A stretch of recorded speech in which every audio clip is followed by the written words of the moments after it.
नमस्कार, एनडीटीवी राजस्थान देख रहे हैं आप और मैं हूं आपके साथ शिवानी मिश्रा। बुलेटिन की शुरुआत बड़ी खबर के साथ करेंगे। अजमेर से बड़ी खबर है। गोदाम में आग लगने से अफरा तफरी मच गई। संत कंवर राम स्कूल के पास गोदाम में आग लगी और फायर ब्रिगेड कर्मी आग पर काबू पाने में जुटे हैं। आग लगने की वजहों का खुलासा नहीं हो पाया है। रामगंज पुलिस मौके पर मौजूद है और मौके पर लोगों की भीड़ जुटी हुई है। बड़ी खबर आप तक पहुंचा रही हैं अजमेर से, जहां संत कंवर राम स्कूल के पास गोदाम में आगजनी की घटना हुई है।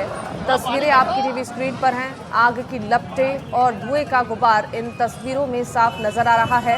बता दें कि रामगंज पुलिस मौके पर मौजूद है और मौके पर लोगों की भीड़ जमा हो गई है। वहीं दमकल कर्मी आग पर काबू पाने की कोशिश में जुटे हुए हैं। गोदाम में आग लगने के बाद मौके पर अफरा तफरी का माहौल हो गया। हमारे सहयोगी पवन अटारिया अजमेर से लाइव जुड़ चुके हैं इस खबर पर ज्यादा जानकारी के साथ। पवन, आपसे जानना चाहेंगे, जो गोदाम में आगजनी की घटना हुई है, क्या कारण इसके पीछे रहे? फिलहाल कैसी स्थिति मौके पर बनी हुई है? जी बिल्कुल शिवानी, मैं आपको बता दूं, आज सुबह करीब 9:10 की ये घटना है, जहां पर अजमेर के अजयनगर रोड संत कंवरराम स्कूल और भगवानगंज पुलिस चौकी के बीच में एक खालसा कूलर का गोदाम है, जहां पर अचानक अज्ञात कारणों से आग लग गई और कुछ ही मिनटों में आग ने विकराल रूप ले लिया। आग का जो धुआं है वो काफी दूर दूर तक नजर यहाँ पर आ रहा था और फिलहाल अभी सूचना आ रही है कि आग पर धीरे धीरे काबू पाने का प्रयास यहाँ पर किया जा रहा है। इस आग से लाखों रुपए के जो कूलर हैं वो जलकर यहाँ पर नष्ट हो चुके हैं और इस बिल्डिंग के नीचे है जो कि जर्नल स्टोर भी है, फोटो स्टूडियो की दुकान भी है और पास में ही करीब 20 मीटर की दूरी पर पंजाब नेशनल बैंक की एक ब्रांच भी है। फिलहाल आग पर काबू पाने का प्रयास किया जा रहा है और आग की सूचना पर स्थानीय पुलिस, अग्निशमन विभाग की टीम, नगर निगम की टीम भी मौके पर पहुंच गई है। ये एक रिहायशी इलाका भी है, जो दुकानें हैं उसके सामने बड़ी संख्या में जो रिहायशी इलाके हैं, घर मकान बने हुए हैं। तमाम जो लोग हैं इस आग को देखने में यहाँ पर आए हैं और स्थानीय लोगों ने सबसे पहले अपने घरों से पानी निकाल कर बाल्टी से कोशिश की आग पर काबू पाने का, मगर आग इतनी तेज थी कि कुछ ही मिनटों पर उसने विकराल रूप ले लिया। शुरुआती तौर पर जो देखे वीडियो में, आग की लपटें बड़ी निकलती जा रही है और जो मेन गेट था वो कांच का था, उसको कांच के गेट को तोड़ दिया गया और अंदर जाने का प्रयास किया जा रहा है। आप देख सकते हैं अग्निशमन विभाग की कई गाड़ियां हैं जो कि लगातार आ भी रही हैं और आग जैसे कि जो आग है उस पर पानी डालकर वापस खाली होकर जा रही है। कुछ स्थानीय लोग हैं, यहाँ पर बात कर लेते हैं। क्या देखा था आपने, बता सकते हैं आप कुछ यहाँ पर क्या हुआ? चलिए यहाँ पर मैं आपको दृश्य एक बार लाइव तस्वीरें दिखा देता हूँ, किस तरीके का यहाँ पर नजारा है। जो लोग हैं वो बड़ी संख्या में यहाँ पर जमा है। स्थानीय पुलिस मौके पर है और यहाँ पर देखिए जो स्थानीय पार्षद है वो भी मौके पर है और कोशिश की जा रही है आग पर किसी तरीके से काबू पाया जा सके। फिलहाल ये जो खालसा शोरूम है, कूलर जो प्लास्टिक के हैं वो यहाँ पर देख सकते हैं। जो तस्वीरें आग की नीचे की जो है पूरा जलकर नष्ट हो चुका है और अग्निशमन विभाग के जो लोग हैं, जो स्टाफ है, वो कोशिश कर रहे हैं कि आग पर काबू पाया जा सके। ये नीचे का फ्लोर है जहाँ पर पूरा जो भी सामान था वो जल गया है और फिलहाल अभी भी धीरे धीरे धुआं है और इस बिल्डिंग के अंदर जो कि अभी भी आग यहाँ पर लगी हुई है। बिल्कुल, तो देखिए तस्वीरों में साफ नजर आ रहा है कि ये आग की तस्वीर है। यहाँ पर आग। जी पवन जी, बात कर लेते हैं एक बार जो स्थानीय पार्षद हैं उनसे हम बात कर लेते हैं किस तरीके का यहाँ पर नजारा था और क्या सूचना मिली। आप बताएं क्या, कहाँ पर आग लगी और क्या हुआ? ये संत कंवरराम स्कूल के पास में कूलर का दुकान है और इनके मसाले का भी काम है। सुबह हमारे को सूचना मिली कि यहाँ पे चिंगारियां निकल रही है, तो हमने फटाफट फायर ब्रिगेड को फोन किया, लाइट विभाग को फोन किया, तत्काल आके इनका शटर जो है ऊंचा करवाया और मालूम चला कि आग अंदर तक फैल गई है। किसी का जो कूलर फ्रिज है वो सारे जल चुके हैं इनके और जो मसाले का काम है वो पूरा खराब हो चुका है। कोई अंदर था नहीं, गनीमत ये रहा कि कोई अंदर था नहीं, तो किसी का ऐसी दुर्घटना नहीं हुई है। बाकी ये जो है पूरा एरिया जल के खाक हो चुका है। बताएं, ये यहाँ पर रिहायशी इलाका भी है, क्या कॉमर्शियल इनका नक्शा वगैरह पास है? क्योंकि अजमेर में देखा जा रहा है बिना नक्शे पास कई कॉमर्शियल एक्टिविटी हो रही है। देखिए सर, गवर्नमेंट और नगर निगम प्रशासन हमेशा लोगों को चेताता रहता है कि फायर सिस्टम होना चाहिए, नक्शा पास होना चाहिए, लेकिन कुछ लोग अपनी मनमर्जी से दुकानें चला रहे हैं और जब दुकानें चला रहे हैं कभी ऐसी दुर्घटना होती है तब मालूम चलता है कि ये क्या परेशानी हो गई है। अब नक्शा इनका पास है या नहीं है वो तो हम देखो मालूम कर लेंगे, इनके पास में नक्शा सिस्टम था फायर, वो अब देखना पड़ेगा क्योंकि अंदर धुआं से पूरा सारा बिगड़ा हुआ है, अंदर कुछ भी समझ में नहीं आ रहा क्या सामान है क्या नहीं है। तो फायर सिस्टम है या नहीं है वो निगम की अब टीम आएगी, वो चेक करेगी। आग बड़ी विकराल थी कि अगर ये सारा इनका जो कांच का शीशे थे वो सारे कांच के टुकड़े टूट टूट के नीचे आगे तक आए हैं, तो समय पे फायर ब्रिगेड ने आने के बाद में सारा ये कंट्रोल में कर लिया। अगर फायर ब्रिगेड टाइम पे नहीं पहुंचती तो पास में बैंक है और भी दुकानें हैं, वो करीब पूरा मार्केट ही है एक तरीके से। ये तो गनीमत है कि रोड चौड़ा है, चौड़ा होने से फायर ब्रिगेड को आने में समय कम लगा। अगर यही पतली गलियां होती तो न जाने कितना नुकसान उठाना पड़ता। यह है स्थानीय पार्षद हेमंत सोनारीवाल, इन्होंने तमाम जानकारियां दी है। और अग्निशमन विभाग की कम से कम आधा दर्जन गाड़ियां यहां पर आग पर पानी डालकर वापस पहुंच गई है और कोशिश की जा रही है किसी तरीके से आग पर काबू पाया जा सके। फिलहाल अंदरूनी तौर पर अभी भी धुआं यहां पर उठ रहा है। यहाँ पर तहसीलदार जी लखावत जी भी मौके पर है। सर, क्या सूचना? इलेक्ट्रॉनिक आइटम के एक शॉप और ऊपर गोडाउन पे आग की सूचना थी। सूचना के 15 से 20 मिनट में फायर ब्रिगेड पहुंच चुकी थी। स्थिति अब नियंत्रण में है, कोई कैजुअलिटीज नहीं है, अंदर भी अब कोई ट्रैप नहीं है। फायर फाइटर्स हमारे अंदर है और पुलिस प्रशासन सभी पहुंच चुके हैं। अभी दूसरी कोई रिक्वायरमेंट नहीं लग रही है यहाँ पे, स्थिति सारी नियंत्रण में है। जैसे दिखा जा रहा है फायर सिस्टम नहीं था, कॉमर्शियल एक्टिविटी लगा। हाँ, अभी ये जांच का विषय है। अभी फायर सिस्टम वाली चीजें हैं, बट जो इलेक्ट्रॉनिक शॉर्ट सर्किट है जिस कारण से आग लगी है, ये मल्टी स्टोरेज बिल्डिंग का एक विषय है कि यहाँ फायर फाइटर्स होना चाहिए, फायर फाइटिंग सिस्टम होना चाहिए। ये जांच का विषय है कि देखा जाएगा, जांच की जाएगी क्या मल्टी स्टोरेज थी या नहीं। बिल्कुल, ये है ओम प्रकाश लखावत जी, एसडीएम अजमेर, और इन्होंने तमाम जानकारी दी है। फिलहाल प्रथम दृष्टया कॉमर्शियल एक्टिविटी नीचे है, पास में पीएनबी का बैंक का ब्रांच है और आग है। अभी भी थोड़ी थोड़ी धुआं यहाँ पर उठ रही है और प्रथम दृष्टया जो अग्निशमन की फायर सिस्टम है वो यहाँ पर नजर नहीं आ रहा है। अगर फायर सिस्टम होता तो कहीं ना कहीं आगे दीवारों में कहीं ना कहीं उसके पाइप यहाँ पर नजर आ जाते। ये एक जांच का विषय है, जैसा कि तहसीलदार ओम प्रकाश लखावत जी ने कहा है। यहाँ पर सीओ साउथ भी हैं ओम प्रकाश जी, उनसे भी कोशिश बात करते हैं कानून व्यवस्था बनाए रखने को लेकर क्या इंतजाम है। फिलहाल जो पुलिसकर्मी है, अग्निशमन विभाग है, वो टीम मौके पर पहुंच चुकी है और कोशिश की जा रही है कि आग पर किसी तरीके से प्रयास, आग पर पूरे तरीके से काबू पा लिया जाए। यहाँ पर एडीएम सिटी गजेंद्र सिंह राठौड़ भी मौके पर पहुंचे और जो नुकसान हुआ है इस आगजनी के दौरान वो भी इन तस्वीरों में साफ नजर आ रहा है। बहुत धन्यवाद पवन तमाम जानकारियों के लिए। आगे बढ़ते हैं। झालावाड़ के सदर थाना क्षेत्र के सालरिया गांव में दर्दनाक हादसा सामने आया है। 11 केवी की लाइन से टकराने से ट्रैक्टर में करंट फैल गया, जिसके चलते किसान की दर्दनाक मौत हो गई और ट्रैक्टर भी जलकर राख हो गया। बताया गया है कि सालरिया निवासी किसान पूरीलाल गांव से खाद भरकर खेत में डाल रहा था और उसी दौरान ट्रैक्टर खाली करते समय ट्रैक्टर ऊपर से गुजर रही 11,000 केवी लाइन से टकरा गई, जिसके चलते ट्रैक्टर में आग लग गई और मौके पर ही किसान की झुलसने से मौत हो गई।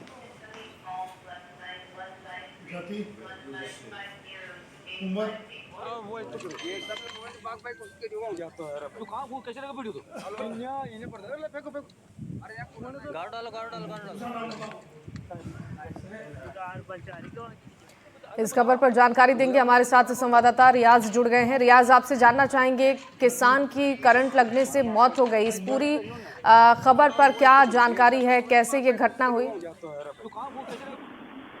देखिए, सालरिया गांव का मामला है जहां पर किसान अपने खेत में डालने के लिए खाद भरकर ट्रैक्टर की ट्रॉली में ले जा रहा था। जब उसने ट्रैक्टर की ट्रॉली की लिफ्ट को ऊंचा किया तो ऊपर से एक हाई टेंशन लाइन गुजर रही थी जिसके तार काफी नीचे लटके हुए थे।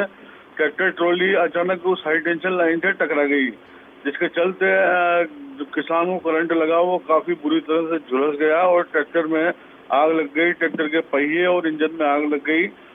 किसान के जो परिवार के लोग थे खेत में आसपास थे, उन्होंने लाइन बंद होने के बाद में उस किसान था उसको लेकर वो अस्पताल पहुंचे, जहां चिकित्सकों ने उसको जांच के पश्चात मृत घोषित कर दिया। फिलहाल अब उसके पोस्टमार्टम की कार्रवाई की जाएगी और परिजनों की जो रिपोर्ट है उसके आधार पर पुलिस ने मुकदमा दर्ज किया है। विद्युत विभाग की बड़ी लापरवाही सामने आ रही है। झालावाड़ के ग्रामीण क्षेत्रों में हाई टेंशन लाइनों का यही हाल है।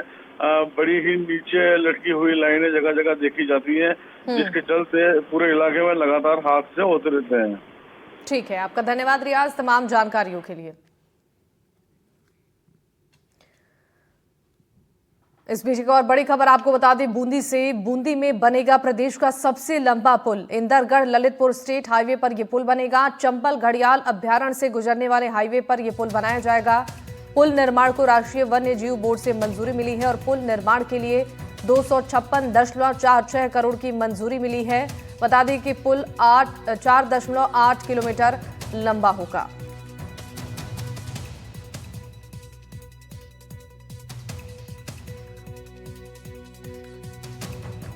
ये बड़ी खबर आप तक पहुंचा रहे हैं। बूंदी में प्रदेश का सबसे लंबा पुल बनेगा। इंदरगढ़ ललितपुर स्टेट हाईवे पर यह पुल बनेगा। चंबल घड़ियाल अभ्यारण्य से गुजरने वाले हाईवे पर पुल का निर्माण होगा। पुल निर्माण को राष्ट्रीय वन्य जीव बोर्ड से मंजूरी मिली है और पुल निर्माण के लिए 256.46 करोड़ की मंजूरी मिली है। पुल की लंबाई 4.8 किलोमीटर होगी।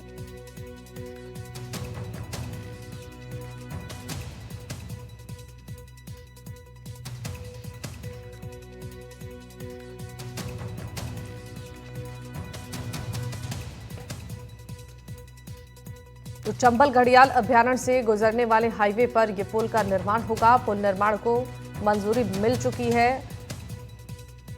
इस खबर पर जानकारी देंगे बूंदी से संवाददाता सलीम अली हमारे साथ फोन लाइन पर जुड़ गए हैं। सलीम, बूंदी में प्रदेश का सबसे लंबा पुल बनने जा रहा है। इस पुल के बनाने को लेकर जो तैयारियां हैं और जो मंजूरी मिली है, क्या पूरी जानकारी इस पर है?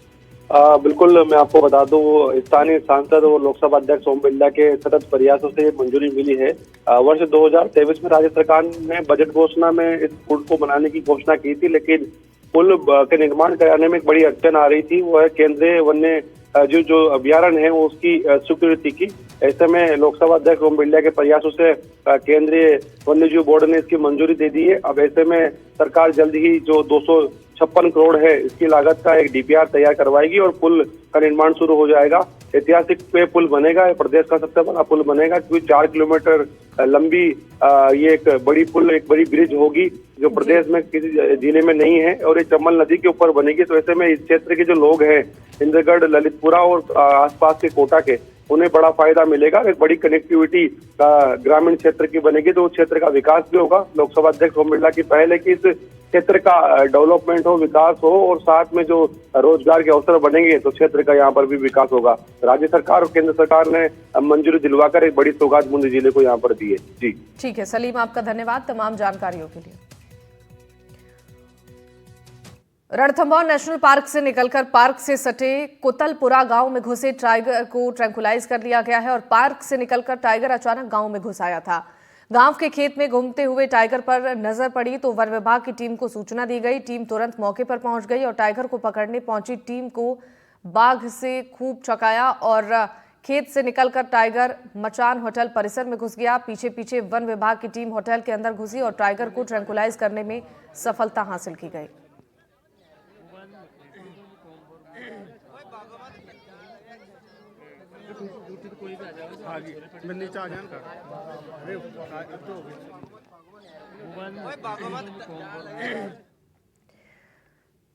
चित्तौड़गढ़ से बड़ी खबर आपको बता दें, सड़क हादसे में यहां पर एक शख्स की मौत हो गई है। अज्ञात वाहन की टक्कर में यह हादसा हुआ है और इस पूरे मामले को लेकर प्रशासन की टीमें जांच पड़ताल में जुटी हैं। बढ़ते खबरों में आगे, झालावाड़ के Kali Sindh thermal power plant में बड़े हादसे की खबर सामने आई है, जहां कोयला खाली करने के दौरान श्रमिक की मौत हो गई। जानकारी के मुताबिक ट्रिपलर साइट पर कोयला खाली करते समय की ये घटना है, जिससे मध्य प्रदेश के गुना निवासी जगदीश बैरागी की मौत हो गई। थर्मल प्रशासन ने मामले की जांच के लिए कमेटी का गठन किया है। वहीं घटना के बाद से Kali Sindh thermal power plant के बाहर हंगामा हो गया। मजदूर मृतक के परिवार के लिए मुआवजे की मांग कर रहे हैं।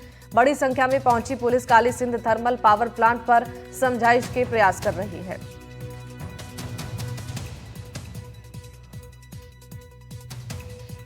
ये बड़ी खबर, Kali Sindh thermal power plant के बाहर हंगामा हुआ है। बता दें कि वैगन ट्रिपल साइट पर कोयला खाली करते समय यह हादसा हुआ था और कोयला खाली कराते वक्त मजदूर की मौत हो गई थी। थर्मल गेट के बाहर मजदूरों ने हंगामा किया और हादसे को लेकर मुआवजे की मांग की गई। भारी तादाद में पुलिस यहां पर तैनात है और पुलिस मजदूरों को समझाने में जुटी हुई है। इस खबर पर जानकारी देने के लिए रियाज हमारे साथ जुड़ गए हैं। रियाज, आपसे जानना चाहेंगे, लगातार देखिए जो हंगामा है Kali Sindh thermal power plant पर वो लोगों की तरफ से देखने को मिल रहा है। मुआवजे की मांग को लेकर यहां पर जो प्रदर्शन हो रहा है, क्या कोई बात बन पाई है प्रशासन से?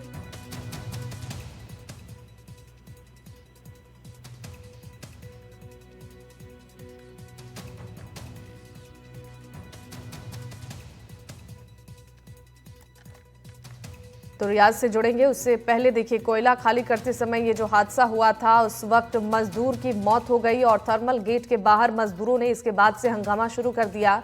हादसे को लेकर मुआवजे की मांग उठाई जा रही है और भारी तादाद में पुलिस प्लांट पर तैनात है। इस वक्त पुलिस मजदूरों को समझाने में जुटी हुई है, लेकिन जो हंगामा है वो लगातार यहां पर मजदूरों की तरफ से किया जा रहा है।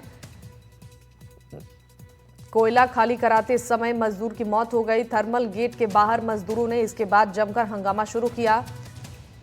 हादसे को लेकर मुआवजे की मांग शुरू की गई।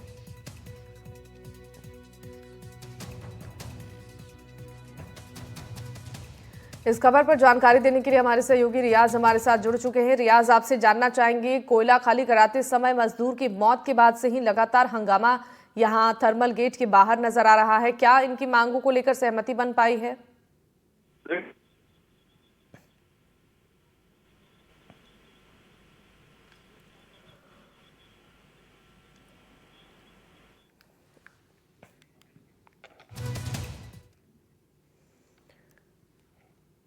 आगे बढ़ते और बड़ी खबर आपको चित्तौड़गढ़ से बता दें। सड़क हादसे में 2 लोगों की मौत हो गई। अज्ञात वाहन ने बाइक को टक्कर मारी। बाइक सवार 2 युवक गंभीर रूप से जख्मी हो गए। निम्बाहेड़ा जिला अस्पताल में इलाज के दौरान दम तोड़ दिया। डोरिया के मंडावली गांव की ओर जाते समय ये हादसा हुआ।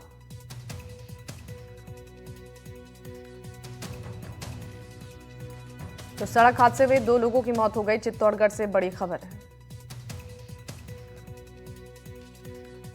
नाहरगढ़ बायोलॉजिकल पार्क से एक बार फिर दुखद खबर सामने आई है। शेरनी तारा के दूसरे शावक की भी आज मृत्यु हो गई। बीते दिन ही उसके पहले शावक की मौत हो चुकी थी। गौरतलब है कि 6 मई को शेरनी तारा ने 2 शावकों को जन्म दिया था और जन्म के बाद से ही शेरनी तारा ने अपने दोनों शावकों को दूध नहीं पिलाया। उसके असामान्य व्यवहार को देखते हुए वन विभाग ने दोनों शावकों को रेस्क्यू सेंटर में शिफ्ट किया था। बावजूद इसके दोनों शावकों को नहीं बचाया जा सका। विशेषज्ञों का मानना है कि शावकों की देखभाल और शेरनी के व्यवहार की मॉनिटरिंग में गंभीर खामियां रहीं, जिसका समय रहते समाधान नहीं किया गया।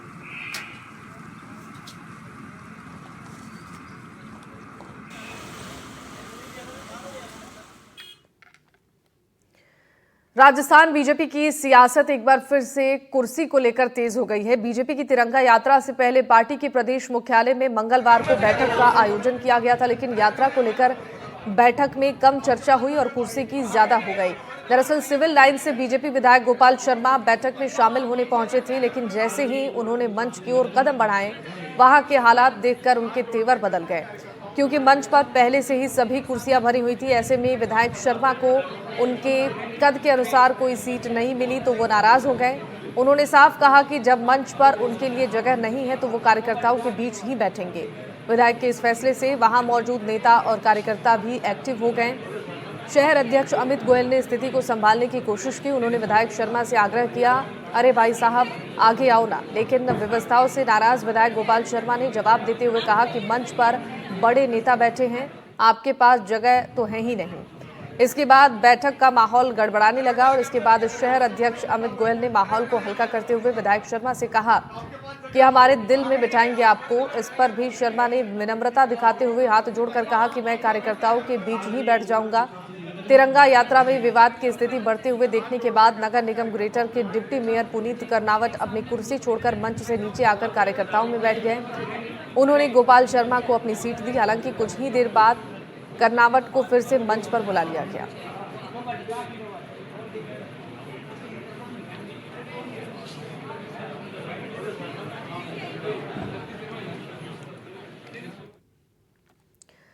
अजमेर जिले के करनोस ग्राम पंचायत स्थित ओडास राजकीय उच्च प्राथमिक विद्यालय से बड़ी लापरवाही का वीडियो सामने आया है। स्कूल में कार्यरत प्रबोधक शिक्षक नेमीचंद सांखला माली का क्लास के अंदर सोते हुए वीडियो सोशल मीडिया पर तेजी से वायरल हो रहा है। इस वीडियो में शिक्षक क्लास के फर्श पर दरी बिछाकर स्कूल बैग को तकिया बनाकर सोते हुए नजर आ रहे हैं, जबकि छात्र बाहर स्कूल परिसर में खेलते हुए दिखाई दे रहे हैं। वीडियो के वायरल होते ही शिक्षा विभाग हरकत में आ गया है और मामले की जांच शुरू कर दी गई है। मामले पर प्रतिक्रिया देते हुए शिक्षक नेमीचंद सांखला ने सफाई दी है कि वो भोजनावकाश के दौरान तबीयत खराब होने के चलते लेटे थे और उसी समय उनकी आंख लग गई।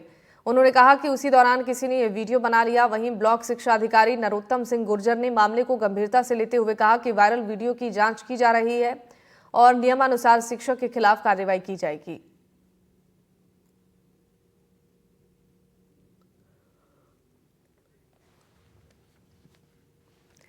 सीकर के दादिया थाना इलाके के गुंगारा मोड़ के पास भीषण सड़क हादसा हो गया, जिसके चलते एक व्यक्ति की मौके पर ही मौत हो गई, जबकि 6 लोग गंभीर रूप से घायल हो गए, जिनका अस्पताल में इलाज जारी है। हादसा 2 कार के बीच हुआ, जब आमने सामने आ रही 2 कार आपस में टकरा गईं। दोनों वाहनों की टक्कर से ड्राइवर पंकज की मौत हो गई, जबकि दूसरी गाड़ी में सवार नीमका थाना बीडीओ सहित 6 लोग घायल हो गए। सूचना मिलने पर मौके पर पहुंची पुलिस ने घटनास्थल का मुआयना किया। सीकर एसडीएम रतन कुमार और जिला परिषद सीईओ राजपाल भी अस्पताल में घायलों का हाल जानने पहुंचे। जानकारी के मुताबिक हादसा दादिया थाना इलाके के पिपराली के नजदीक गुंगारा मोड़ के पास हुआ। नीमका थाना बीडीओ मान सिंह पुनिया अपनी सरकारी गाड़ी के स्टाफ के साथ सीकर में जिला परिषद कार्यालय में आयोजित मीटिंग में शामिल होकर वापस लौट रहे थे। इसी दौरान सामने से आ रही गाड़ी ने उन्हें टक्कर मार दी। फिलहाल पुलिस इस पूरे मामले की जांच कर रही है।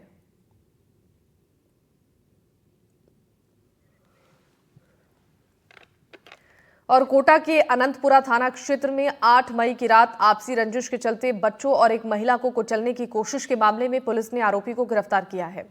जानकारी के मुताबिक आरोपी अजय आहूजा नगर निवासी चिराग जांगिड़ को गिरफ्तार किया गया है। पूछताछ में उसने पुरानी रंजिश के चलते वारदात करना कबूला है। आरोपी और पीड़ित परिवार के बीच कुछ दिन पहले झगड़ा हुआ था और इसका बदला लेने के लिए उसने घर के बाहर खेल रहे बच्चों और महिला को कार से टक्कर मार दी थी। फिलहाल आरोपी के पास से कार भी जब्त कर ली गई है।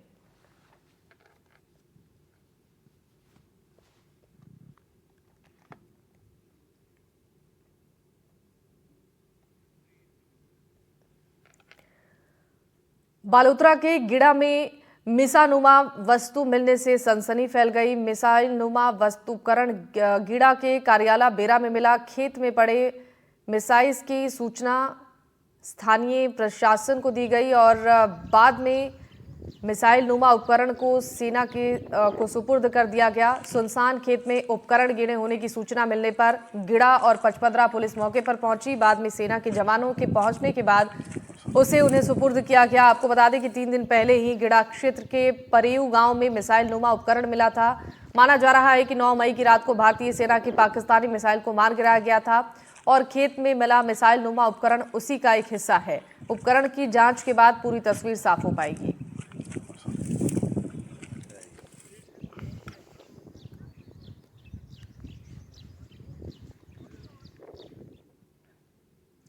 श्रीगंगानगर के सीमावर्ती क्षेत्र में साइबर अटैक की खबर ने स्थानीय प्रशासन को चौकन्ना कर दिया है और पाकिस्तानी हैकर्स ने श्रीगंगानगर के अनूपगढ़ के एक न्यूज ग्रुप को हैक किया है। ग्रुप के भारतीय एडमिन को ग्रुप से बाहर किया गया और ग्रुप का नाम बदलकर पाकिस्तान जिंदाबाद किया गया। इस ग्रुप में हिंदुस्तान विरोधी पोस्ट भी भेजी जा रही है। पाकिस्तानी एडमिन ने पाकिस्तान के कुछ लोगों को इस ग्रुप में ऐड किया है और भारत विरोधी और पाकिस्तानी जिंदाबादी पोस्ट देखने के बाद से लोगों ने स्थानीय प्रशासन को इसकी सूचना दी और खबर मिलते ही स्थानीय एजेंसियां हरकत में आ गई हैं और स्थानीय साइबर ब्रांच इस पूरे मामले की जांच में जुटी हुई है।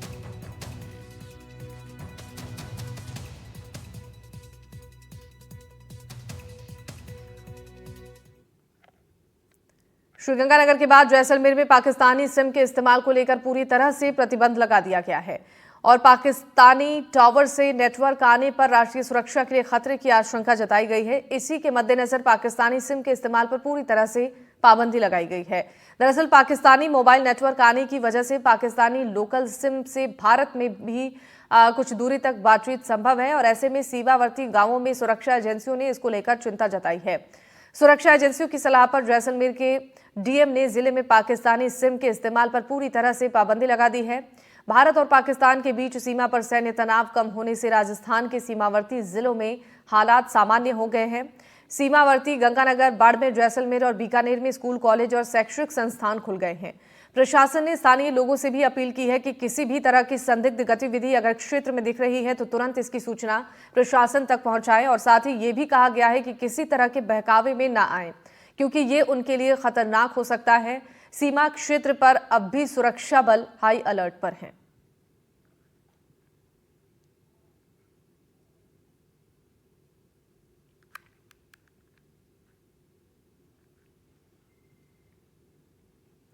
वीर योद्धा छत्रपति संभाजी महाराज जी की जयंती पर सीएम भजन लाल ने एक्स पर पोस्ट किया है। लिखा, आपका संघर्ष और बलिदान हम सभी को जीवन पर्यंत मां भारती की सेवा हेतु प्रेरित करेगा।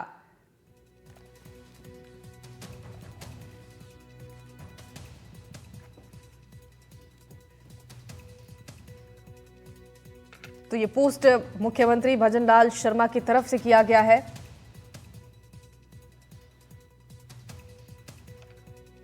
वीर योद्धा छत्रपति शिवाजी महाराज की जयंती पर सीएम भजन लाल शर्मा ने एक्स पर पोस्ट किया। लिखा, आपका संघर्ष और बलिदान हम सभी को जीवन पर्यंत मां भारती की सेवा हेतु प्रेरित करता रहेगा।